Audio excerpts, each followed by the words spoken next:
오늘 말씀은 성령으로 살고 성령을 행하자.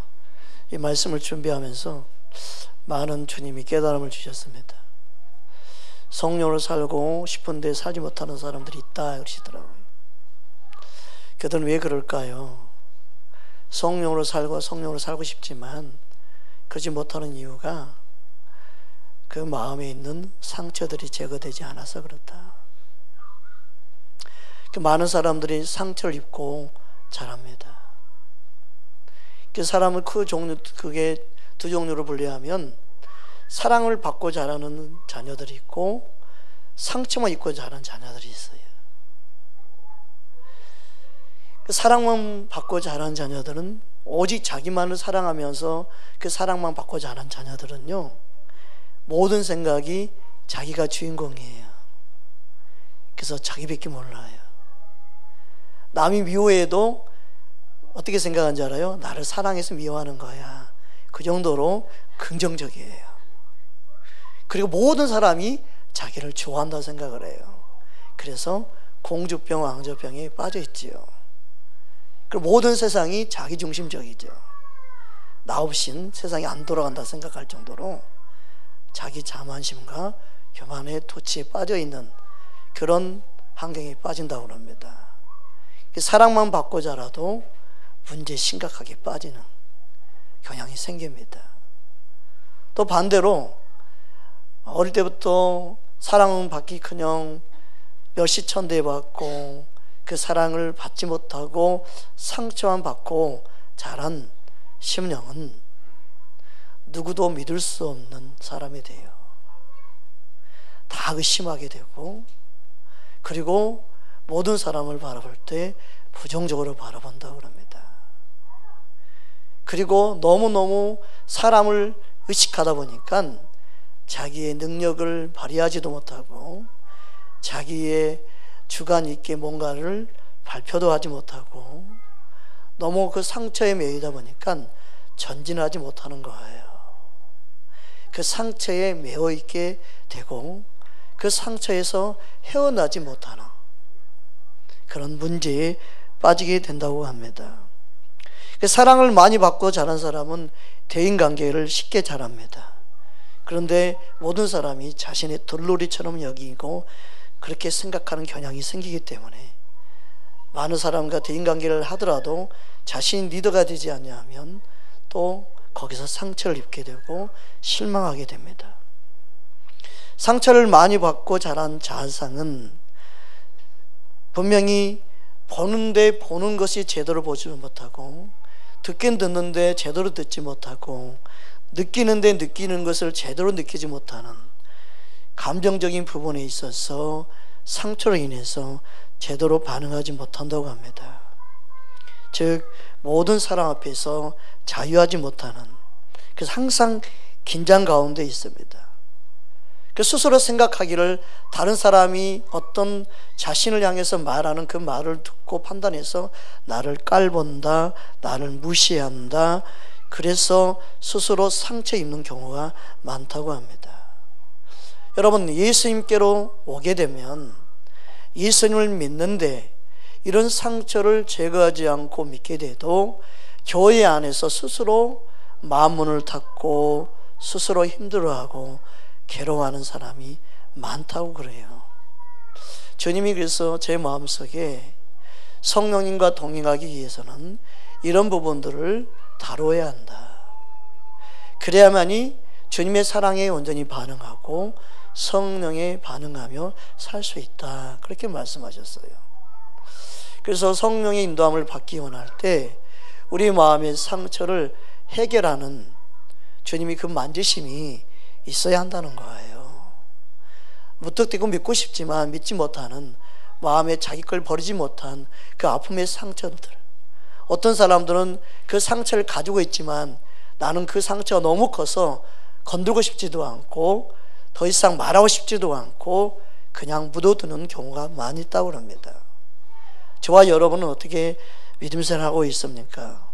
우리는 주님께서 원하는 믿음 생활이 무엇이고 우리가 생각하는 그 생각들을 내려놓지 않고는 주님이 원하는 그 장성에 불량하는 믿음에까지 잘할 수 없다는 이 사실을 우리는 기억해야 합니다.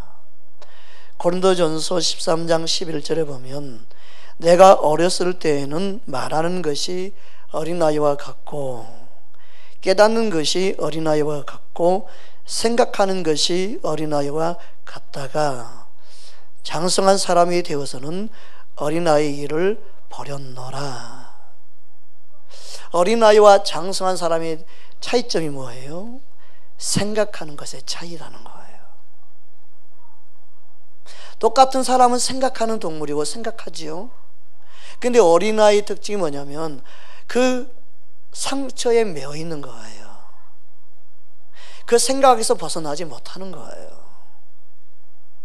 근데 장성한 사람의 생각은 뭐냐면요, 어린아이의 그 상처, 과거의 생각의 상처, 그것을 잃어버리는 거예요. 여러분, 2020년도 새해가 시작하고 첫 주가 시작되었습니다. 여러분의 과거의 생각을 깨끗이 버리고 정리가 되었습니까? 여러분, 그것이 정리가 힘들어도 정리해 가기를 주의 이름으로 축복합니다. 여러분의 생각을 새롭게 할 때만이 믿음이 진짜 자랄 수 있고 변화될 수 있고 그리고 성장할 수 있습니다. 여러분, 우리의 속사람이 자라게 되면 자연스럽게 예수님과 동행이 이루어지지요. 어린아이가 어릴 때는 엄마가 끌고 가다시피 해야 되고 꼭 가야 되지요. 손을 끌고 잡아줘야 되지요. 그러나 자라는 어린이는 그렇게 할 수 없습니다. 학생이 되고 청년이 되고 어른이 되면 엄마 옆에 같이 손을 잡고 함께 동무에 갈 수 있는 좋은 벗이 되지요. 예수님은 우리를 그렇게 인도하기 원합니다. 마냥 어린아이로만 끌고 다니는 그런 영적인 어린아이만 두는 것이 아니라 우리의 믿음이 자라기를 원하시죠. 그러나 우리의 심령은 어린아이 같아야 된다고 그러죠. 그건 다른 차원이죠. 사람들이 그 말씀을 잘못 혼동해서 말하는 경우가 있어요. 우리의 심령은 어린아이 같아야 되는 것은 교만하지 않고 겸손한 심령, 믿으십니까? 그냥 우리 속사람 어린아이로 있으면 안 되죠. 자라서 믿음이 성장하면서 장성한 분량까지 자라야 되지요. 그것까지 어린아이가 되면 안 되지요. 믿으십니까? 우리 속사람은 믿음이 자라야 될 점이 있습니다.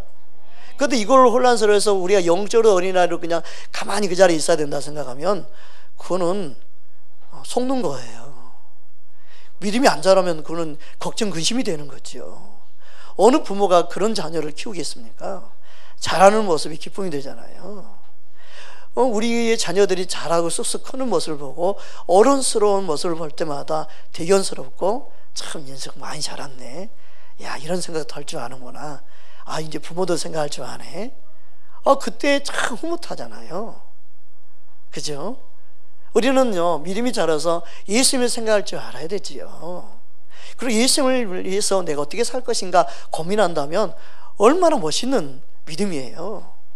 안 그런가요? 예수님을 위해서 내가 헌신하겠습니다 하고 고백한다면 얼마나 멋진 고백이겠습니까? 우리의 믿음이 계속 자라서 정말 주님의 기쁨이 되기를 원하는 그런 마음이 우리 안에 충만하기를 주의 이름으로 축복합니다. 그래서 우리는 열매를 맺지 못하는 이유가 무엇이냐면 스스로 자기 생각을 깨닫지 못한 상태 그대로 있기 때문에 그렇습니다. 상처받은 그 자리에 있으면서 신앙생활하기 때문에 그렇습니다. 그래서 결혼 생활을 하더라도요 남편을 통해서 아내를 통해서 상처들이 올라올 때가 있습니다. 도랑통에 있는 꾸중물이 다 깔아져 있을 때는 위에 물이 깨끗해 보여요. 문제가 없는 것처럼 보여요. 근데 상대방을 위해서 휙 저어지면 속에 있는 모든 꾸중물이 다 올라오지요. 그게 우리 안에 분노, 우리 안에 혈기, 우리 안에 있는 모든 안 좋은 것들이 내 안에서 사라지지 않는 그 상태로 상처와 함께 그대로 머물러 있는 그 모습들이 나타나는 거죠.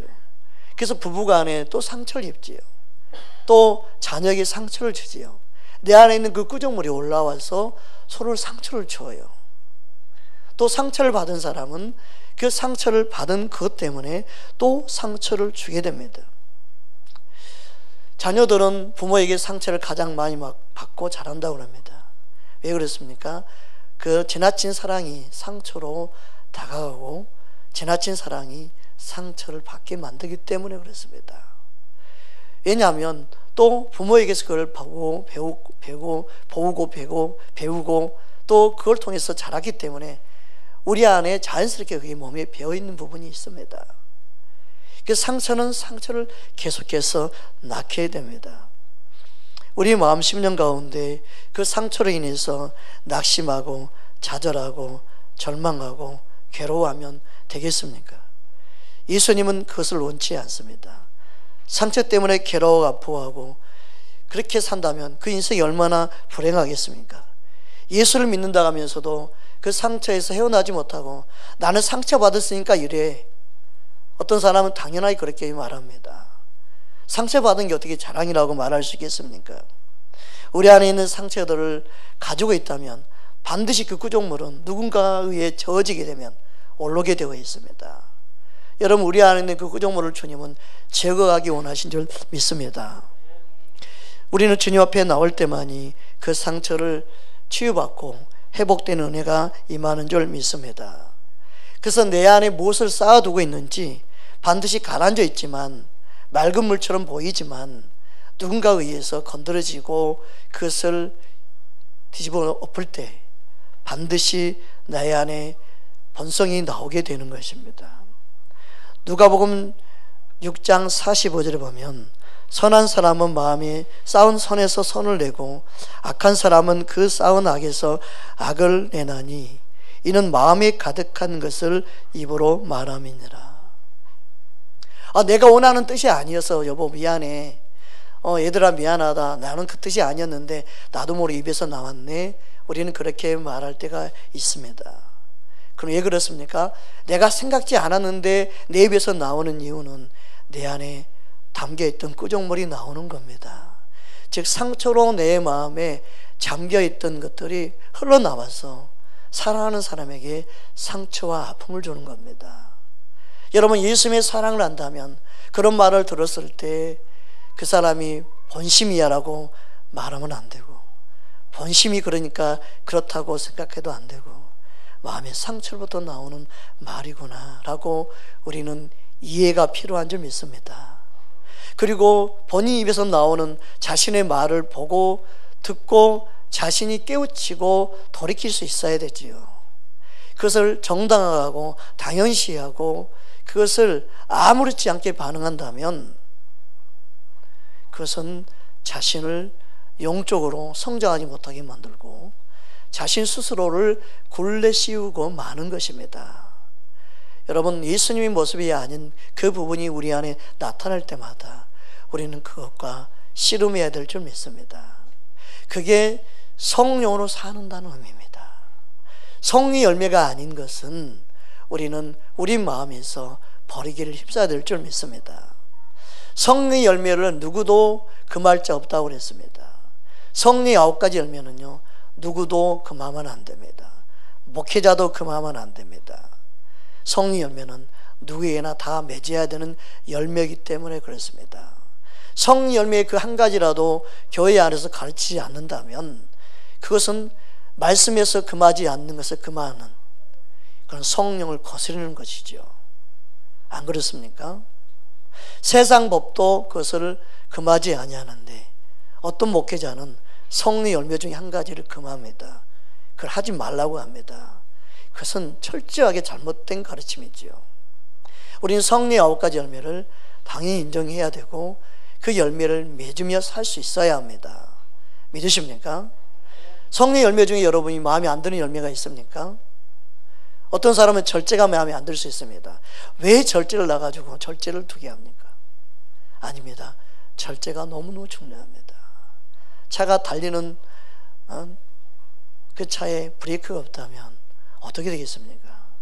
아무리 좋은 차, 성능이 좋아도 브레이크가 없으면 그의 생명은 끝장이 나버리죠. 절제는 우리 인생에서 너무너무 중요합니다. 성의 열매 한 가지도 소홀히 여기지 않고 항상 생각하고 살 때 성령과 더불어 살고 성령이 행하는데 놀라운 힘과 능력이 될 줄 믿습니다. 그래서 저와 여러분의 마음속에 믿음 생활을 한다고 하면 성령의 9가지 열매를 내가 맺고 있는지, 어떤 열매가 소홀히 여기고 있는지, 어떤 열매가 내게 없는지 찾을 수 있기를 주의 이름으로 축복합니다. 성령 열매를 맺으며 사는 사람이 어떤 사람이에요? 팔복의 사람입니다. 팔복의 사람이 예수님의 모습이고 예수님의 아름다운 향기를 드러내는 진짜 우리에게 원하는 성령 열매를 맺으며 사는 사람의 아름다움입니다. 할렐루야. 그 성령 열매가 교회 안에 있으면 얼마나 좋겠습니까? 교회 안에 있는 모든 사람들이 이 성령의 열매를 맺으며 팔복의 사람이 되면 얼마나 좋겠습니까? 그게 안 되는데 예수를 믿는 사람들이요, 이 세상이 바뀌기를 원합니다. 말이 안 맞지요. 교회 안에서 그게 이루어지기 쉽지 않는데 어떻게 세상에 그걸 꿈꿉니까? 말이 안 되는 거예요. 하나님이 하시지 않는 일을 본인들이 하려고 하는 것은요, 하나님보다 앞서가는 거예요. 우리는요, 우리 자신 한 사람 한 사람이 주님 원하는 사람 되기를 힘써야 될 줄 믿습니다. 부흥은 거기서부터 시작되는 거예요. 너무 앞서가는 것은요, 그것도 교만한 겁니다. 그게 동기도 맞고 목적도 맞고 그게 모든 게 다 맞을 수 있어요. 그렇지만 우리가 할 일이 있고 하나님이 할 일이 있는 거예요. 우리가 능력 주신 자라서 주의를 할 수 있는 거지, 능력을 주시지 않는데 우리가 어떻게 한단 말입니까? 안 그렇습니까? 우리의 이치, 우리의 주제를 알아야 되죠. 믿는다고 해서 다 되는 거 아니잖아요. 안 그렇습니까? 주님은 우리의 믿음 안에서 역사하지만 말씀의 선을 넘으면 그래서 안 되는 겁니다. 우리는 언제나 겸손을 놓치면 안 됩니다. 믿으십니까? 겸손한 하나님의 사람만이 언제나 주님이 필요한 사람이 아니겠습니까? 겸손한 그에게만이 그래서 예수님이 그와 함께 한다고 말씀한 것입니다. 저와 여러분의 심령 가운데 우리의 믿음이 있다고 믿음대로 뭔가 되어진다고 해서 더 앞서가면 안 되고 겸손한 주님이 시키는 그 자리에 있으라는 그 자리에 있는 그런 하나님의 사람 되기를 주의 이름으로 축복합니다. 그게 정말 소중한 것 같습니다. 저는 많은 목회자를 보고 또 배워가고 있습니다. 주님이 저에게 그렇게 말씀합니다. 너는 이런 목회자가 되면 안 된다. 너는 이런 목사가 되면 안 된다. 너는 목회 이렇게 하면 안 된다. 너는 나와 한 발짝 한 발짝하고 함께 모든 걸 동행하기 원한다. 그래서 뭐든지 묻고 하면 좋겠다. 과거에 너가 했다고 그대로 하면 안 된다. 또 묻고 가기 원한다. 그래서 항상 저는 주님께 묻습니다. 이번에 임직을 뭔가 세우고 직분을 세우는데 주님 개인적으로 물으면 다 안 한다고 그러는데 어떻게 하면 좋아요? 주님이 그러더라고요. 물으면 누가 하려고 그러겠냐. 너 마음에 감동한 대로 시켜라. 감동한 대로 너가 주의 이름으로 명령하고 선포하고 임명하는 것이다. 그들이 믿음이 있어서 감당하면 복이고 감당하지 않으면 어쩔 수 없는 거 아니겠니? 하나님의 은혜와 축복을 받을 수 있는 비결을 몰라서 안 하는 건 어쩔 수 없고, 그렇지만 너 마음에 감동을 내가 주는 것에 따라 너는 순종만 하면 된다. 그게 옳은 거지. 교회가 어떻게 민주주의처럼 다 묻고 하려고 그러면 어느 세월에 너가 내 일을 할 수 있겠느냐. 그렇게 생각하니까 주님 그러네요. 교회가 민주주의가 되면 안 된다고 그러시더라고요. 언제 묻고 하면 누가 뭘 맡아서 하겠느냐. 내가 너를 부를 때 너 의견을 물어보고 내가 너를 불렀니? 내가 너를 지명하여 부른 것은 내가 너를 사랑해서 너를 택해서 내가 너를 소명을 주고 내가 너를 택하여서 세우지 않았느냐. 그리고 나는 너가 물론 순종할 때까지 기다리고 자원하며 너가 준비될 때까지 기다렸지만 나의 부름에 너가 반응하고 안 하는 것은 너의 책임이고, 임명하고 안 하고는 내가 너에게 감동 준 대로 하면 되는 거고, 그가 순종하고 안 하고는 그에게 달려있는 거지. 그것까지 왜 너가 염려하느냐. 그것까지 왜 너가 신경을 쓰느냐. 여러분, 우리는요 주의 말씀 따라 가야 됩니다. 주님이 일하시면요 순종한 자, 주님을 따르는 자, 주님과 함께 동행하기 원하는 자, 믿으십니까? 그래서 주님 말씀 따라 가는 것이 옳구나, 그걸 깨달았습니다. 여러분, 우리의 삶이 점점점 바빠지고 힘들고 또 우리의 현실과 우리의 자신을 볼 때 감당하지 못할 때가 너무너무 많고, 그러다 보면요 아무것도 할 수가 없습니다. 그게 우리 현실이고 오늘날 우리의 삶이기도 합니다. 그래서 언제까지 우리가 조용하고 언제까지 한가롭고 편안하고 삶이 넉넉할 때까지 기다린다면요, 그거는요 나이 먹고 정말 아무 힘이 없을 때입니다. 건강하고 힘이 있고 능력이 있을 때는 주님을 위해 살지 않고, 힘이 없고 아무 능력이 없을 때 그때 죄를 한다고 나서면 주님이 그때 쓰시겠습니까? 쓸 수 있는 힘이 없는데, 기력도 없고 의욕도 없고. 여러분, 우리에게 주어진 사명은요 목숨보다 귀하기 때문에 사명이라고 그러는 겁니다. 안 그렇습니까? 그러나 사명은 가정뿐만이 아니라 교회에서도 다 중요하고, 교회뿐만이 아니라 가정에서도 사명 감당해야 되는 것이, 그게 중요하다고 가르치는 것이 필요한 거지. 무엇이 먼저다고 말하면 안 돼요. 그 어떤 것보다 우리는 예수님이 먼저라고 말은 맞지요. 안 그렇습니까? 그게 맞지 않나요? 인본은요 무엇이 먼저라고 자꾸 말합니다. 이 세상 무엇은요 없습니다, 예수님 말고는. 그리고 모든 것은요 그 시간과 환경에 맞춰서 우선순위에 둘 수는 있겠지요. 일하고 먼저 하고 나중, 먼저 한다고 해서 그게 소중한 건 아니지요. 그거는 지혜의 영역이죠. 그러나 무엇보다 가장 소중한 것은요 우리는 말씀 따라가는 거고 예수님이 위해서 하는 것인 줄 믿습니다. 그럴 때 주님이 지키시고 보호하시죠. 믿으십니까? 우리의 정신이 온전할 때 주님을 쓰임 받는 거구나.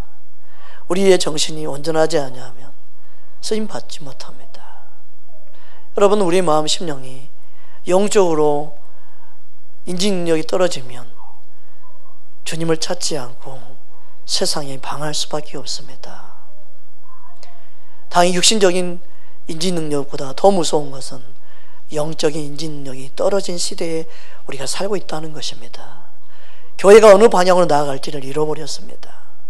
믿음 생활을 어떻게 해야 되는지를 잃어버렸습니다. 그래서 많은 성도들이 방황하고 있습니다. 이곳에 모인 여러분이 방황한다면 그들을 어떻게 붙잡아 줄 수 있겠습니까? 그들의 말에 어떻게 바른 정답을 줄 수 있겠습니까? 여러분 말씀을 기억해 보십시오.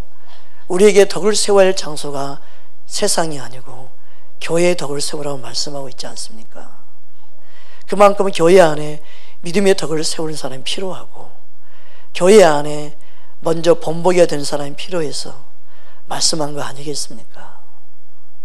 그런데 교회 안에 어떤 세워짐이 없다면 누가 본보기가 되고 누가 앞서고 누가 따라가는 자가 되겠습니까? 믿음 있는 자가 믿음 없는 자를 세우는 게 교회 공동체이고, 하나님은 질서의 하나님이지 무질서의 하나님이 아니다고 말씀하셨는데, 우리가 그 질서 안에서 바르게 반응하는 것이 겸손이 아니겠습니까? 우리 안에 주님이 무엇을 기쁘시게 여기는지 한번 좀 깊이 생각하는 그런 한 해가 되어져서 성령으로 살고 성령을 행할 수 있는 저와 여러분 되기를 주의 이름으로 축복합니다. 우리 마음 심령 가운데 정말 하나님을 믿을 때만이 모든 상처로부터 자유케 됩니다. 예수님은 냉정하게 우리의 자신을 보기 원합니다. 상처에 힘들어하고 괴로워하는 그들에게 주님은 찾아오기 원하시고 그들을 치료하기 원하십니다. 예수님은 베데스다 연못가에 있는 38년 된 병자에 찾아가셨습니다. 그에게 어떤 질문을 합니까? 요한복음 5장 6절에 보니까 예수께서 그 누운 것을 보시고 병이 벌써 오래된 줄 아시고 이르시되 내가 낫고자 하느냐.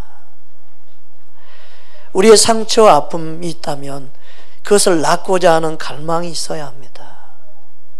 주님 우리에게 동일하게 38년 묵어둔 이 병자에게만 질문하는 게 아닙니다. 상처가 있는 우리에게 질문하는 것입니다. 따라해 봅시다. 내가 낫고자 하느냐? 여러분, 이 질문에 대한 답변을 우리 각자 해야 되는 것입니다. 예수님은 우리에게 항상 이 질문을 하기 원합니다. 내가 낫고자 하느냐? 우리는 이 질문에 분명히 답을 해야 합니다. 네, 내가 낫고자 합니다. 38년 된 병자의 답변이 중요한 게 아닙니다. 예수님의 질문의 답은 우리 각자가 해야 되지요. 여러분의 마음에 받은 상처들을 싸매고 그것을 감싸고 그것을 해결할 수 있는 분은 예수님밖에 없습니다. 스스로 덮어두지 말고 예수님께 여러분의 마음의 상처들을 다 치유받고 회복되어져서 많은 영혼들을 치유하고 회복시키는 통로로 쓰임받기를 주의 이름으로 축복합니다. 12년 동안 혈류증으로 힘들었던 여인이 그가 많은 의사들에게 괴로움을 받았다고 성경은 말하고 있습니다. 자기 가지고 있는 모든 재산을 탕진할 정도로 다 허비해 버렸습니다. 그러는 가운데 그는 예수님의 소문을 들었다고 말씀하고 있지요. 그 소문을 듣고 그의 생각을 성경에는 말하고 있습니다.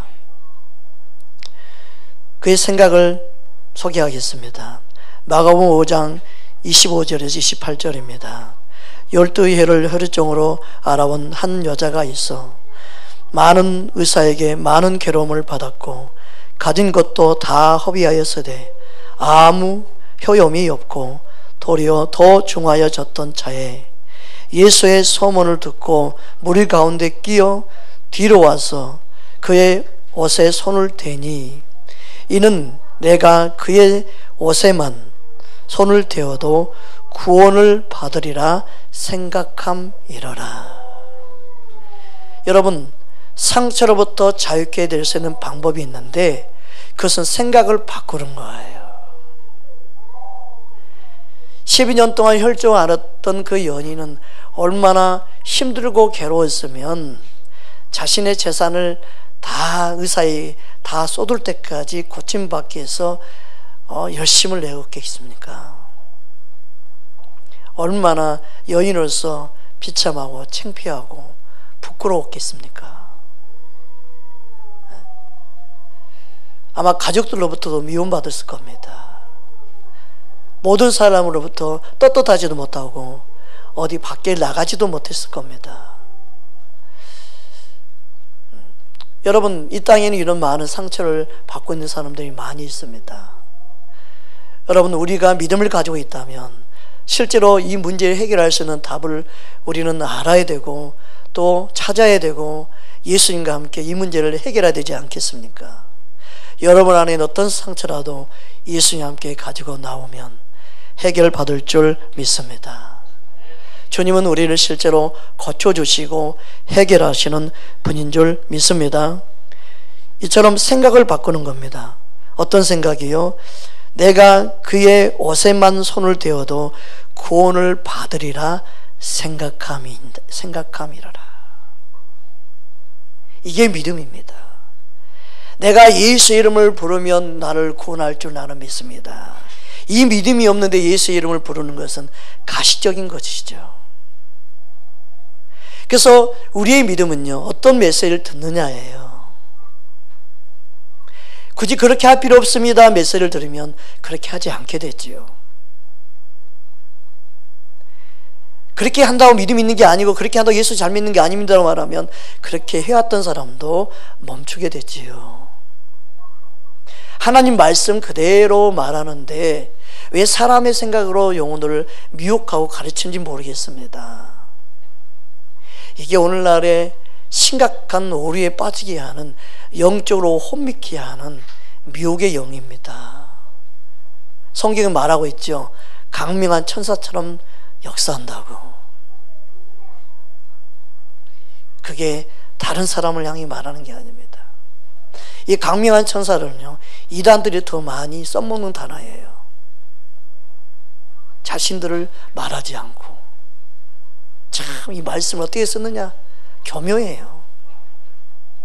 그래서 하나님 말씀이 진리인지 아닌지 알 수 있는 방법이 뭐예요? 성경 66권에서 어긋나면 안 돼요. 성경 66권에서 한 부분에도 대립되면 안 돼요. 전체에서 빗나가면 안 돼요. 그리고 그 장에서, 그 문맥에서 빗나가면 안 돼요. 예수님 말씀한 것과 빗나가면 안 돼요. 할렐루야. 그러지 아니하면 다 속습니다. 목회자들도 속습니다. 그런데 누군들 못 속겠습니까? 진리를 모르면 다 속습니다. 다 진리라고 그러는데요, 뭐. 66권을 여러분 반드시 보셔야 합니다. 하나님 말씀에 여러분이 반드시 보셔야 됩니다. 사도 바울이 자기 영적인 아들 디모데에게 말씀에 창념하라. 아니 목회자에게 할 소리예요? 그런데 말씀에 창념하라. 말씀에 딱 붙어 있어라. 벽에 벽지가 딱 붙어 있는 것처럼 너는 말씀에 딱 붙어 있어라. 그만큼 목회자가 말씀에 떨어지면 안 된다. 안 그러면 너도 분별 못한다 이거예요. 여러분, 우리 삶 속에 말씀만이 바른 빛으로 분별할 수 있도록 인도하시는 것을 믿으시기 바랍니다. 상처받고 있는 그 생각을 바꿀 수 있기를 주님은 원하십니다. 따라합시다. 내 생각을 바꿀 때 하나님은 일하십니다. 할렐루야. 그동안 내 생각대로 했는데 안 됐으면 이제 내려놓으실 줄 알아야 돼요. 그동안 내 생각대로 갔는데 안 됐으면 이제는 포기할 줄 알아야 돼요. 우리의 생각을, 내 생각은 옳은 것 같아도 내 생각을 내려놓으면 이길 수 있지요. 여러분, 제가 양식 역사하는 사람 몇 사람을 이렇게 케어하고 돌본 적이 있어요. 전도사 때. 근데 양식 역사하는 사람 특징이 뭔지 알면요, 한 번 응답 받은 게 옳기 때문에요, 그 다음에 생각도 주님이 주신 음성으로 생각하고 따라가요. 한 번 옳았기 때문에. 근데 그게 말씀이 분별하는 눈이 없으니까 주의 음성을 믿고 따라가는 거예요. 그래서 잘못된 결정을 하고 잘못된 결과 이루는 거예요. 그러면 그 생각을 어떻게 해야 돼요? 마귀가 주는 생각으로 알고 물리치셔야 되죠. 그러면 어떻게 할까요? 이 생각이 들어올 때 나는 너 생각대로 안 할 거야. 거절해야 돼요. 나는 너 생각이 틀려. 나는 너의 생각대로 하지 않을 거야. 이거는 주님이 주신 생각이 아니야. 그것을 물리쳐야만이 그 생각에서 헤어날 수 있어요. 자기에 있는 생각을 버릴 줄 알아야 합니다. 그게. 할렐루야. 이걸 하면요, 어둠에 잡혀있는 자도 자유케 됩니다. 그걸 못하는 거예요. 그 당신이 살려면 반대로 행해야 된다. 지금보다 반대로 행해야 된다. 그래야만 그 어둠이 떠나가는 거예요. 그게 실제로 어둠을 대적하는 거예요. 그게. 근데 그게 옳다고 계속 따라가면요, 자살까지 이루는 거예요. 뛰어내려라. 그럼 뛰어내려 버리는 거예요. 생각이 모든 게 그게 사로잡혀서 이제 통치 당해버리는 거죠. 그게. 그 어둠의 우울증에 심해지면은 통치 당해서 그 어둠에 의해서 그 속삭이는 소리에 행동해버리는 거예요. 그 죽이라면 죽이는 거예요, 사람을. 그게 반대로 생각할 수 있는 하나님 말씀을 계속 집어넣어줘야 되죠. 반대로 생각하고 반대로 말하고 그 생각을 이길 수 있도록 하려면 24시간 사람이 붙어 있어야 돼요. 그걸 싸우도록 만들어줘야 되죠. 그래서 어둠에 사로잡힌 자는 그만큼 케어하기 힘들어요. 그 정신병들 가면 뭐예요? 해롱해롱하게 만들어 약만 먹여가지고 그냥 정신 못 차리게 만들죠. 아무 생각 없이 신경 자체를 다 마비시켜버리는 거죠. 그것은 사람으로서 사는 게 아니에요. 식물인간처럼 완전히 의식 없는 사람처럼 만들어버려. 약이 기운에 의해서 다스림 받는 거지. 그래서 치유받고 회복되는 게 아니에요. 그죠? 우리 잘 알고 있잖아요. 그러지 않으면 사람이 이길 수 없으니까. 감당이 안 돼요. 여러분, 예수 믿는 사람 가운데도 그런 사람들이 있다는 이유가 왜 그렇습니까? 진짜 말씀을 모르기 때문에 그러는 거죠. 여러분, 심각합니다. 지금 한국교회가 정말 깨워야 됩니다. 금년에는 어찌됐든 우리 중고등부, 유초등부 더 많은 신경을 쓰려고 합니다. 그러니까 청년들은, 웬만한 청년들은 다 중고등부 교사 세워가지고 본인들도 가르치면서 배우면서 뭔가 하게끔 하려고 그래요. 다음 시대에 심히 걱정해요. 청년들이 세워져야 됩니다. 교사를 세워져야 됩니다. 자신도 배우고 준비되어져야 되고 뭔가 필요해요. 지금 하나님이 우리를 통해서 일하는 것을 보기를 주의 이름으로 축복합니다. 그렇다면 생각을 어떻게 바꿀 수 있습니까? 생각은 주님께 맡길 때 바뀔 수 있습니다. 빌립보서 4장 6절 7절에 그렇게 말씀하고 있습니다.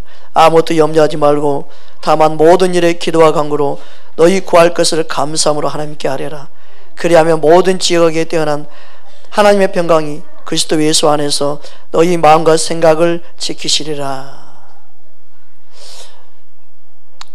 첫 번째 뭐라고 말씀합니까? 염려하지 말고. 우리 생각이 자꾸 상처는 염려하게 만듭니다. 불안초조하게 만들고 염려하게 만들어요. 상처가 기쁨으로 반응하게 하지 않습니다. 절대. 상처가 뭐 행복으로 반응하게 한다? 절대 그러지 않습니다. 상처가 뭐 긍정적인 반응을 하게 한다? 절대 그러지 않습니다.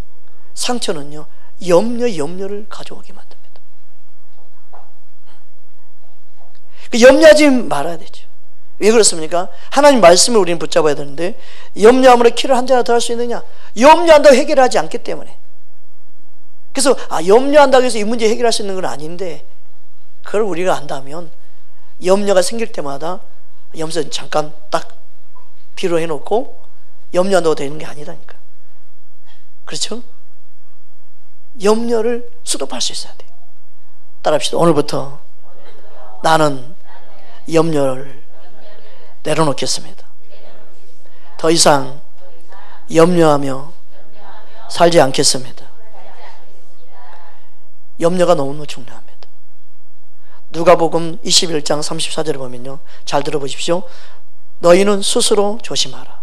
조심할 것이 있는데, 그렇지 않으면 방탕함과 술취함과 생활의 염려로 마음이 둔하여지고 뜻밖의 그날에 덕과 같이 너희에게 임하리라.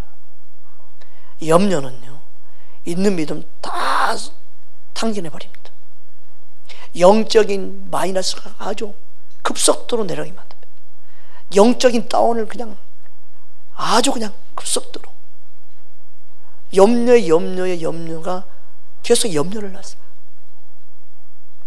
그러니까 염려를 쉽게 생각하는 사람이 너무 많은데, 염려함으로 마음이 둔화해진다는 거예요. 다 우리 생활의 염려죠. 살면서 하는 염려뿐이죠. 염려로 인해서 우리의 마음이 둔해진다는 거예요. 영적으로 감각이 무너지는 거예요. 그럼 염려로 인해서 영적인 마음이 무너지면 어떻게 돼요? 기도하고 싶은 마음도 사라지죠. 말씀 보고 싶은 마음도 사라지죠. 거기서 찬양이 나오고 있어요? 찬양이 나오지가 않습니다. 주님께 나오는 게 싫어버립니다. 그 염려를 하지 않도록 여러분이 힘써야 됩니다. 서로를 사랑한다면 그만 염려합시다. 염려하지 맙시다 해줘야 돼. 따라합시다. 옆 사람이 인사합시다. 염려하지 맙시다. 여러분이 그렇게 말해줘야 돼요. 경고처럼 딱 엘로카이들 딱 염려하지 맙시다. 바로바로 서로의 입을 단속해줘야 돼요. 생각을 단속해줘야 돼요. 염려하지 않도록. 할렐루야. 그래야 여러분이 성령으로 사는 자예요. 안 그러면 염려함과 동시에 육신으로 반응하기 시작하는 거예요. 그 성령으로 산다면요, 염려를 스톱. 염려가요 항상 들어오지요. 여러분, 염려 주께 맡길 때면 자유해집니다. 우리가 염려한다고 해서 해결된다면 얼마나 좋겠습니까? 저와 여러분의 심령 가운데 주님 한 분만 의지함으로 모든 염려로부터 자유케 되기를 주의 이름으로 축복합니다. 그 염려를 맡기는 방법이 뭐예요? 기도해야 된다고 말씀합니다. 모든 일에 기도와 간구로 그랬습니다. 따라합시다. 염려가 생기면 기도하라는 영적 사인입니다. 아멘. 염려가 생길 때마다 기도함으로 털어내야 됩니다. 염려가 생길 때마다 기도함으로 이겨야 합니다. 너희 염려를 주께 맡기라 그랬습니다. 그것은 기도로 맡기는 거지요. 기도하지 않고 맡길 수 있는 방법이 아니에요. 믿음으로 맡겨야 되지요.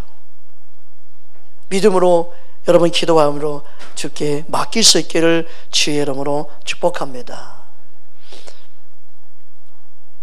마지막으로 또 한 가지만 더 말씀을 나누기 원합니다. 계속 제가 설교할 겁니다. 상처에 대한 부분들 오늘 설교가 한 장, 두 장밖에 못했는데 금년 내내 할 줄도 모르고요. 성령으로 살고 성령으로 인도함 받는 방법을 말씀을 통해서 조목조목 깨닫게 하실 좀 있습니다.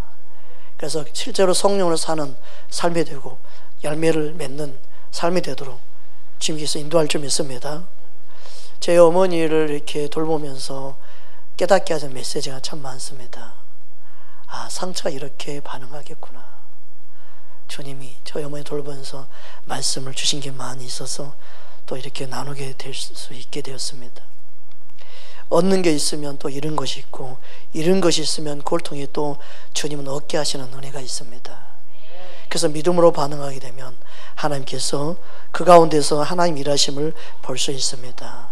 기도를 하는데 어떻게 기도하라고 말씀합니까? 감사함으로 합니다. 이게 참 중요합니다. 감사함으로 기도하는 게 믿음으로 기도하는 거예요. 감사함으로 기도하는 게 주님 기뻐하는 기도예요. 감사함으로 기도해야 된다. 금년에 주님이 주신 저희 감동은 카톡을 하나 만들었는데 단톡을 하나 만들어서 거기는 감사만 올려라. 서로 감사만 나누게 해라. 매일매일 감사만 거기는 하게 해라. 감사는 능력이란다. 감사가 얼마나 중요한지 아느냐. 하나님이 받은 은혜와 사랑을 감사하는 자가 되어야 되고, 감사할 때만이 믿음이 약해지지 않냐고, 또 감사할 때만이 환경을 이길 수 있고, 감사를 잃어버리지 않을 때 원망불평이 나오지 않는다. 감사하는 마음이 사라지면 원망불평이 싹 튼다. 그래서 감사하는 법을 가르치고 감사하게 만들어라. 몇 년 전에 저희 달력도 감사했었는데 다시금 여러분이 감사를 많이 잃어버렸는지 감사를 가르치라고 하셔서, 이 감사하는 게 성령으로 사는 것이다. 이 감사가 성령으로 행하는 것이다. 그 여러분 가정에도요, 단톡을 가족톡을 만들어서요, 여러분의 가정에도 서로 감사하는 거예요. 자녀에게 감사하고 엄마 아빠에게 감사하고 하루하루 감사하는, 여러분의 가족에도 톡을 만들어서 거기는 서로 감사하는 내용만 실차. 우리가 그동안 소중한데 감사하지 못했구나. 자녀가 있으면 감사하고 엄마 아빠가 있으면 감사하고 당신이 건강해서 감사하고 당신 얼굴을 볼 수 있어서 감사하고 감사하면 찾자. 주님이 그것을 원했습니다. 여러분의 가정에 분명히 톡을 만들어서 제발 서로 감사할 수 있기 원합니다. 그렇게 누군가 여러분 초청을 해서 이곳에 정말 주님이 기뻐하는 감사의 제사를 드리고, 범사에 감사라고 했으니까 우리가 범사에 하나님이 함께 하시는 것을 감사할 때 여러분 더 좋은 감사하는 일들이 여러분의 개인과 여러분의 가정과 몸된 교회에 일어날 줄 믿습니다. 감사의 씨앗을 한번 심어보십시다. 할렐루야. 기도할 때 하나님이 원하는 게 감사 기도를 해야 된다는 거예요.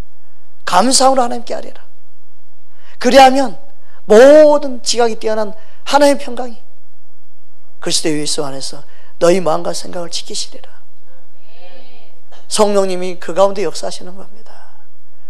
저와 여러분의 성전 삼고 계신 성령님, 성령님과 함께 살고 성령님과 함께 행하는 2020년도가 되기를 주의 이름으로 축복합니다.